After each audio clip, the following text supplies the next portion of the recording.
টঙ্গী ইজতেমা ময়দানে তাবলিগ জামাতের দুই পক্ষের সংঘর্ষে নিহত 4, আহত শতাধিক।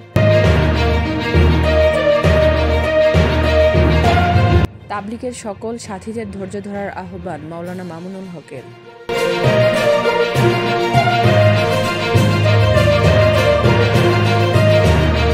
মিশরে পৌঁছেছেন প্রধান উপদেষ্টা ডক্টর মোহাম্মদ ইউনূস।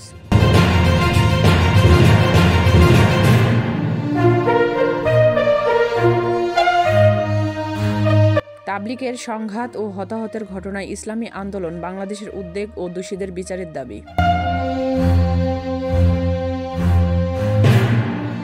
10 ট্রাক অস্ত্র মামলায় খালাস পেলেন সাবেক স্বরাষ্ট্র প্রতিমন্ত্রী বাবর।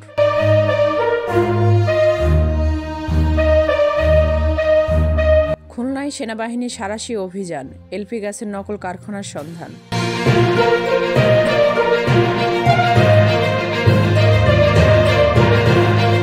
ওয়েস্ট ইন্ডিজকে হারিয়ে টি-20 সিরিজ জিতল বাংলাদেশ।